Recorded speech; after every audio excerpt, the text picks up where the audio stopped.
penafsiran ulama sebagai penerus para nabi.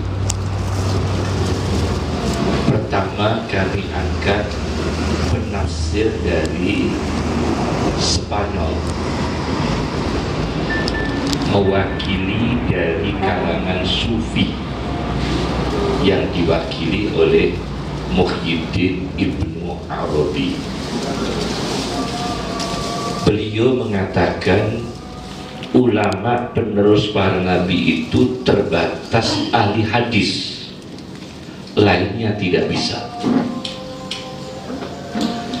Lainnya tidak bisa disebut penerus para nabi, harus seorang ahli hadis. Karena apa? Karena nabi dalam sejarah yang menjadi pro kontra antara Sunni dan Syiah, beliau mengatakan, setelah aku meninggal dunia, aku tidak mewariskan dirham, dinar, dan materi duniawi yang lain. Tetapi Nabi kita mewariskan sunnah. Sunnah dalam arti hadis dan sunnah. Oleh karena itu, penerus para nabi itu terbatas ulama spesialis ahli hadis, bukan fikih, bukan tafsir, bukan disiplin ilmu yang lain. Itu pertama. Itu diwakili seorang sufi, Muhyiddin Ibnu Arabi. Yang kedua, ulama sebagai para penerus para nabi bersifat umum. Karena dalam Al-Quran itu kata ulama hanya terdapat 2 kali, tidak lebih. Kata-kata ulama tidak lebih dari 2. Pertama adalah ulama Bani Israel di surat Asy-Syu'ara. Ulama Bani Israel, ulama Bani Israel. Saya melihat dari tafsir kaum Wahabi. Saya lihat di tafsirnya orang Wahabi yang berjudul Al-Kanzus Samin fi Tafsiri Ibni Utsaimin, sebagai ulama terhormat di kalangan Wahabi sedunia. Beliau ulama Riyadh, berdomisili di Riyadh, ibu kota Arab Saudi, sebagai ulama yang paling dihormati dari kalangan Salafi. Dari kalangan Salafi namanya Ibnu Utsaimin. Saya baca di situ istilah ulama Bani Israel adalah ahlil khubrah berdirayah, orang-orang yang berpengalaman dan rasional. Jadi ulama Bani Israel yang betul-betul berpengalaman dan berpikir intelektual, kemudian mereka memahamkan kepada umatnya bahwa Al-Quran adalah kebenaran. Itu disebut dalam Al-Quran adalah sekelompok ulama Bani Israel Yahudi yang mengakui kebenaran Al-Quran. Ini menjadi aset terpenting untuk dakwah Islam. Maka lahirlah buku-buku tentang Kristenologi, buku-buku tentang perdebatan antara Islam dan Kristen. Yang pertama diantaranya adalah Al-Qaudul Jamil fi Raddi ala man khayyarul Injil, karangan Imam Ghazali. Adalah keterangan yang bagus untuk orang yang melakukan distorsi, pemalsuan terhadap Injil.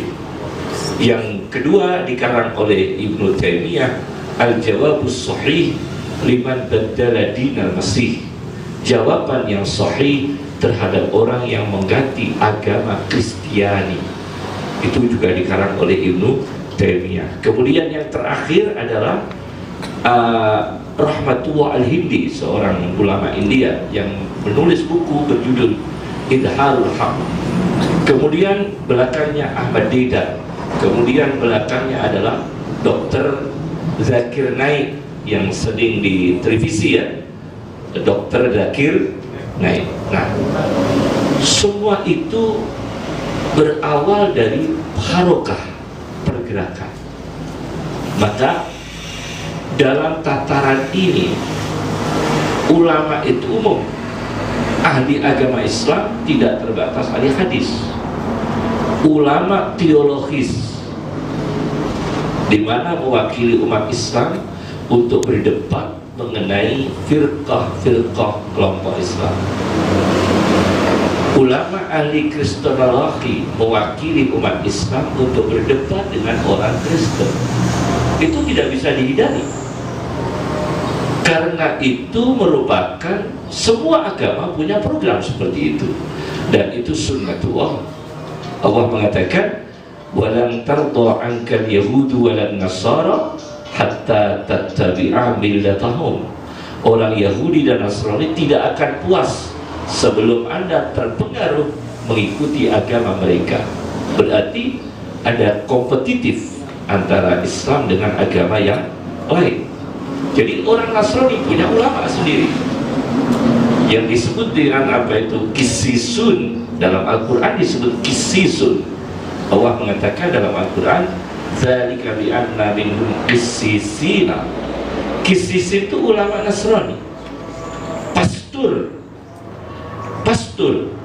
Al-Quran mengatakan ittakhudhu ahbarahum wa ruhbanahum.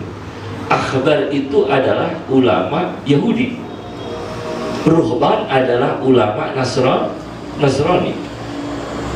Inna katsira minal ahbari wal ruhban. Ada ulama Yahudi, ada ulama Nasrani. Kemudian ada istilah uskup.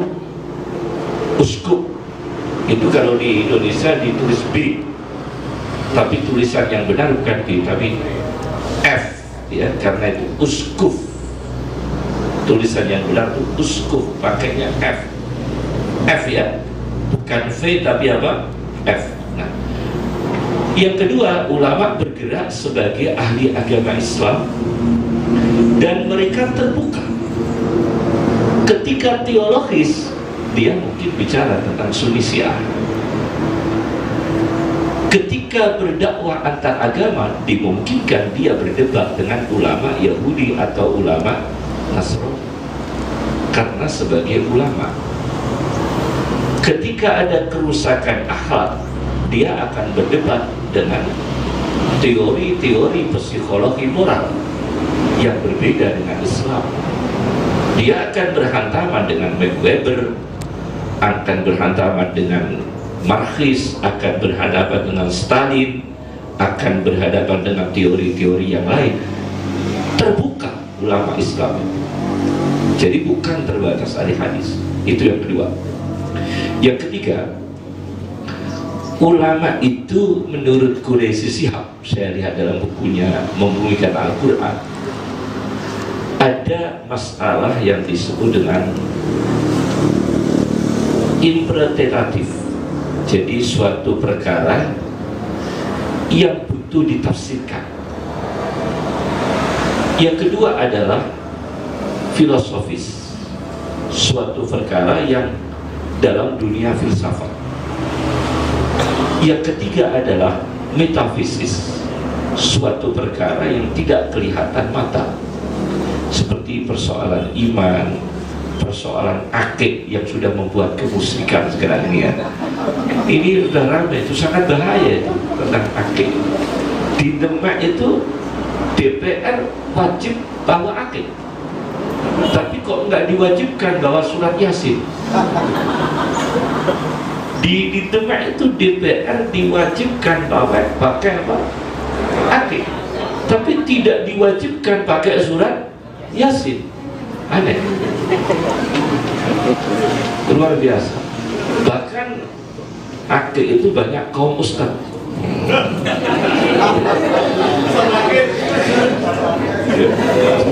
Ini juga berbahaya. Mungkin ada yang sudah terjerumus paling tidak ke bid'ah, ya, paling tidak terjerumus ke bid'ah atau seni. Itu kan dari akid supaya hanya sebatas seni, tidak sampai ke bid'ah atau ke syirik. Maka itu persoalan metafisis yang menjadi tantangan para ulama. Juga harus dijawab hal-hal yang interpretatif yang harus ditafsirkan, kemudian hal-hal yang filosofis, kemudian yang ketiga adalah hal-hal yang sifatnya metafisis. Itu harus. Nah, yang saya jelaskan di sini, ternyata Al-Quran itu menyuruh kita berulama, menyuruh kita untuk menjadi ulama. Itu dua redaksi, i'lam dan i'lamu. I'lam, jadilah ulama. Kalau ulama kan dari kata ulama, jamak dari kata alim. Alim tidak saya angkat di Al-Quran, karena kata alim itu semua tentang Allah, tidak ada yang tentang manusia. Alim itu semua tentang Allah. Kemudian alim itu sebagian kecil tentang manusia, kebanyakan itu sifat Allah. Maka tidak perlu saya angkat di sini, ya. Nah, waktunya saya angkat di sini adalah tentang kata ulama dan kata i'lam. I'lam itu ketahuilah. Itu dalam Al-Quran 4 kali. Sedangkan i'lamu dalam Al-Quran 27 kali. Dalam Al-Quran i'lam itu 4 kali. Pertama itu mengatakan wa'lam annallaha azizul hakim, dan ketahuilah sesungguhnya Allah maha menang dan maha hikmah. Maha menang dan maha hikmah. Jadi ulama itu punya tanggung jawab. Ketahuilah, berulamalah bahwa Allah itu maha menang dan maha hikmah. Ditanya kita itu, arti menang itu apa? Arti hikmah dan bijaksana itu apa? Seperti, maaf ya, seperti yang sekarang ini yang ramai adalah tentang ada isu ya, 10 juta penduduk Cina akan dibawa ke Indonesia. Ada isu 10 juta penduduk Cina dibawa ke Indonesia. Ada, saya dapat bocoran. Mungkin Pak Ismail Yusanto dan rombongan dari MUI Pusat dalam Komisi HI Hubungan Internasional akan datang ke rumah kami besok Rabu. Ismail Yusanto itu ketua HTI Pusat, ketua HTI Pusat, dan rombongan dari MUI dalam urusan HI Hubungan Internasional akan datang ke rumah kami besok hari Rabu jam 1 siang. Memang ada isu 10 juta penduduk Cina akan dibawa ke Indonesia. Nah, kalau kita pikir tentang membawa Cina ke sini, ya, Cina itu khususnya, ya, Cina khususnya itu pelanggaran HAM kan tinggi sekali. Secara ideologi tidak akan sama dengan kita, karena ateis. Mereka ateis, tidak percaya Tuhan, kecuali distrik tertentu. Hong Kong itu memang khusus, Hong Kong itu sangat menghargai Islam karena dimerdeka dari Inggris atas bantuan Pakistan. Maka muslim-muslim Pakistan boleh menjadi pejabat di Hong Kong, hanya khusus Hong Kong. Tapi sebelahnya Hong Kong seperti pusat perjudian, Mako, Masya Allah, Mako itu Masya Allah, tidak bisa kita bayangkan tentang kondisi Mako. Nah, kalau 10 juta penduduk Cina dibawa ke Indonesia, mungkin negara kita akan belajar ekonomi, mungkin, tetapi sangat berbahaya faham-faham ateis akan infiltrasi ke Indonesia. Infiltrasi ke Indonesia. Saya beri contoh. mewakili NU dan Muhammadiyah, karena ini komponen dari NU dan Muhammadiyah. Dari NU sendiri, Umar Syihab itu kan mewakili dari NU. Dalam disertasi doktornya, Umar Syihab dalam disertasi doktornya itu tentang penetrasi Kristen di Indonesia, tentang masuknya Kristen di Indonesia. Beliau mengangkat tentang putusan MUI, di mana waktu itu Allahyarham Profesor Buya Hamka menolak melakukan Natal bersama. Itu difatwakan oleh Buya. Dalam buku MUI yang besar, ada buku MUI mengeluarkan 3 buku kumpulan fatwa. Yang besar itu 1, kemudian 3 jilid yang lain, kecil-kecil ya, 3 jilid yang lain. Saya sudah pernah belajar itu tentang buku-buku MUI. Nah, itu juga dilarang. Nah, kira-kira fatwa semacam ini MUI, fatwa MUI semacam ini, apakah bisa ada paralel dengan Umaroh? Nah, ini juga fatwa MUI. Kemudian tentang teroris, tentang teroris. Saya tanya fatwa MUI yang terkait dengan teroris, bahwa fatwa MUI tentang teroris, ketika membicarakan teroris itu mufsidun, ya, teroris itu apa? Mufsidun, orang-orang yang melakukan destruktif atau merusak, orang-orang yang melakukan perusakan destruktif, itu dilarang. Yang menjadi persoalan dalam MUI adalah apakah benar alamat teroris itu dialamatkan kepada umat Islam sepenuhnya. Waalaikumsalam. Apakah benar alamat teroris itu dialamatkan kepada umat Islam secara global, atau ini hanya yang disebut dengan, dalam teori militer, dehumanisasi, yaitu menghilangkan sifat kemuliaan sebagai manusia. Jadi kita dihilangkan martabat kita sebagai manusia, yang disebut dengan teori dehumanisasi. Jadi dehumanisasi itu dalam ilmu militer itu disebutkan, dalam ilmu kepolisian dan ilmu intelijen. Orang itu kita tangkap, kan tidak sah. Supaya sah kita menangkap, sebut dulu dia sebagai pencuri, baru kita tangkap. Itu namanya dehumanisasi. Orang itu kita jebloskan ke penjara, kan tidak bisa sah. Tidak ada kasus, tidak ada masalah, kita jebloskan ke penjara, kan tidak bisa. Untuk bisa dijebloskan ke dalam penjara, sebut dia sebagai perampok. Untuk memenjarakan seseorang, itu kita tidak punya alasan, sebut dulu sebagai teroris.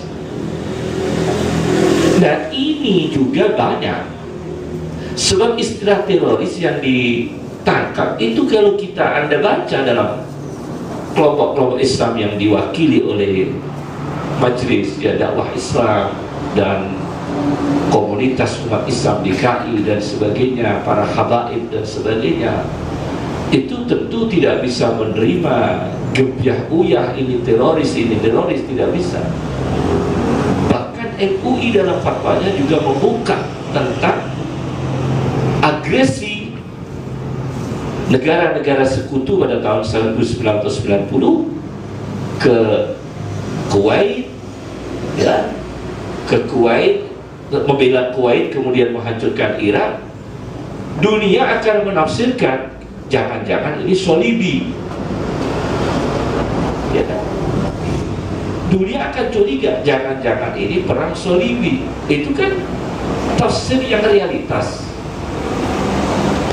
Jadi beda Oleh karena itu yang ketiga, MUI ini bersifat dakwah yang bersifat apa itu perintah, karena Allah Maha Menang dan Maha Bijaksana. Oleh karena itu MUI itu harus menjunjung tinggi isu Islam. Jadi kalau ada orang dituduh sebagai teroris, MUI memang tidak punya wewenang untuk mengatakan orang ini bukan teroris atau orang ini teroris, tapi MUI paling tidak mempunyai gambaran kepada publik ya bahwa kriteria teroris menurut Islam itu begini. Jadi orang ini misalnya dianggap teroris secara hukum, belum tentu fakta, belum tentu ya, tapi orang ini martabatnya masih terlindungi karena fatwa MUI, kebaikannya masih diakui, sebagai orang baik. Karena kalau tidak diakui sebagai orang baik di seluruh negara Islam, ulama itu tidak pernah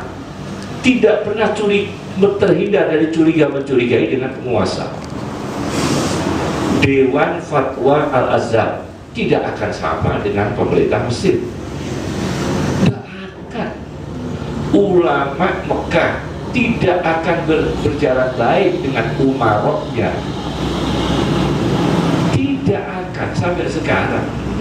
Sayyid Muhammad bin Alawi Al-Maliki dicekal, menulis buku Mafahim Yajibu Antus-Sahah, pengarang buku yang terkenal La Tahzan, Janganlah Bersedih, itu kan diusir dari Saudi karena dia tidak setuju Saudi menyewa tentara Amerika Serikat di Kuwait. Itu Dr. Aid Al-Qarni diusir, padahal orang pemerintah. Sayyid Qutb dihukum gantung, Hasan Al-Banna dihukum gantung, Abdul Qadir Audah dihukum gantung. Karena apa? Membawakan fatwa. Buya Hamka berseberangan dengan pemerintah. Syukri Ghazali pernah berseberangan dengan pemerintah. Karena apa? Beratnya seorang mufti. Beratnya seorang apa? Mufti dalam memberikan fatwa. Oleh karena itu, sebelum kita melakukan langkah konkret, fungsi MUI itu bukan sinergitas dengan pemerintah, tapi memberikan bimbingan kepada pemerintah. Ya, MUI memberikan apa? Bimbingan kepada pemerintah. Kalau harus bersinergi agak sulit, karena kadang program pemerintah tidak sama dengan suara ulama, tidak sama dengan agama. Kadang begitu, tidak sama dengan hukum-hukum Islam, tidak sama, agak sulit itu. Kalau untuk bersinergi mutlak agak sulit itu, lebih sulit. Paling tidak apa ya, memberikan koreksi ya, memberikan koreksi atau bimbingan. Nah, yang menjadi masalah begini lagi, MUI itu karena pernah dipimpin oleh paman saya sendiri, Kiai Sahal Mahfud, adik kandung dari ibu kami. Kiai Sahal Mahfud itu memimpin MUI berapa kali? 3 kali kalau tidak salah, 14 tahun, Masya Allah. Paman saya itu Pak, adik kandung dari ibu saya, Kiai Sahal Mahfud, itu memimpin Majelis Ulama Indonesia se-Indonesia 14 tahun. Berarti kan 3 periode ya, 3 periode memimpin NU 3 kali, Rois NU-nya 3 kali. Itu sama ibu saya, adik kandung, itu 3 kali menjadi MUI 3 kali, ketua apa itu Rois NU 3 kali. Beliau itu pada menjelang wafatnya itu ada rombongan dari kasus Madura, kasus Sampang ya, Syiah Sunni Syiah dia, konflik Sunni Syiah. Rombongan satu bis ulama Madura telepon kami untuk diantarkan ke penjenengan Kiai Sahal Mahfud.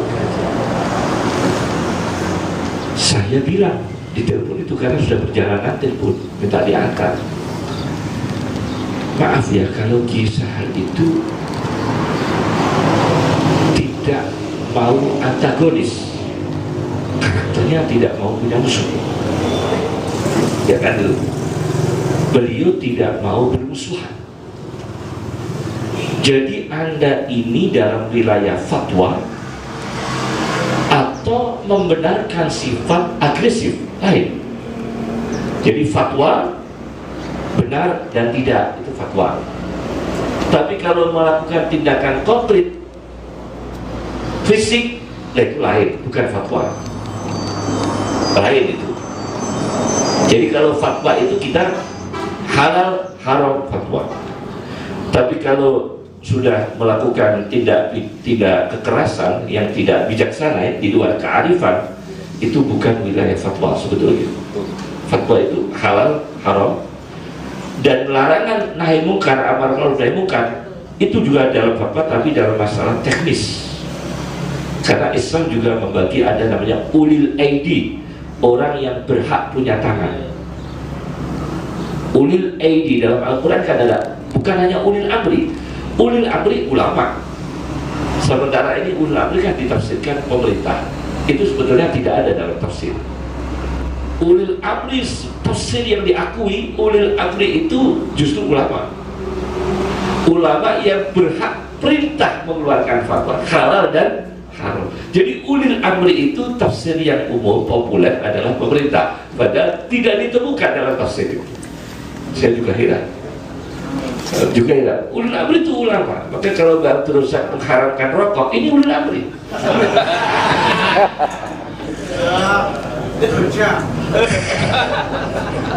Ulil amri, Bang Terusak mengharamkan rokok, juga sebagai ulil amri, bukan hanya ulama. Punya hak beliau sebagai ulil amri, ya. Kalau ulil aidi, Pak Polisi, kalau ada kemungkaran, kita para kiai fatwa itu haram, fatwa itu kemungkaran. Nanti yang ditangani secara teknis supaya bijaksana untuk isu Islam dan hikmah, maka Pak Polisi harus. Nah itu mungkin sinergitas kerjasama antara ulama dengan umara itu sesuatu yang sudah difatwakan oleh agama Islam. Bukan umara berfatwa, ulama berfatwa. Kemudian ditemukan, dicari titik temu. Wah, tidak bisa, karena ulama, umara bukan punya ranah hukum, punya ranah fatwa, kan bukan dalam zona fatwa, itu bukan umara, tapi ulama. Tapi dalam sejarah, Pak Kuku, ulama dengan umara itu selalu cemburu. Ini Pak, selalu cemburu, agak sulit. Jadi kiai independen, kemudian kiai sudah di pemerintahan, akan ada kecemburuan. Jangan-jangan fatwanya memihak pemerintah, jangan-jangan fatwanya memihak umat. Itu terus tidak bisa dihindari. Dalam sejarah sampai sekarang tidak bisa itu dihindari. Oleh karena itu ulama berfatwa, umara melaksanakan, tapi fatwa ulama ini, nah ini yang menjadi masalah. Apakah relevan untuk kapasitas daerah itu mengeluarkan fatwa? Apakah sudah punya kapasitas untuk kelas daerah itu mengeluarkan fatwa? Karena syarat-syarat fatwa itu kan berat. Syarat-syarat fatwa berat. Kelas mufti itu dalam yuridis Islam tidak boleh banyak. Namanya Saudi itu muftinya sekarang disebut Hay'ah Kibaril Ulama, lembaga pembesar para ulama. Di situ ada Bin Baz, ada Utsaimin, ada Soleh Fauzan dan sebagainya. Mufti Iran, yang disebut Mufti Iran, di situ ada Ali Syariati, tokoh revolusi Iran, Toba Tobai, penulis tafsir Al-Mizan, kemudian ada lagi siapa itu, ya termasuk Khomeini dan sebagainya. Yang namanya Mufti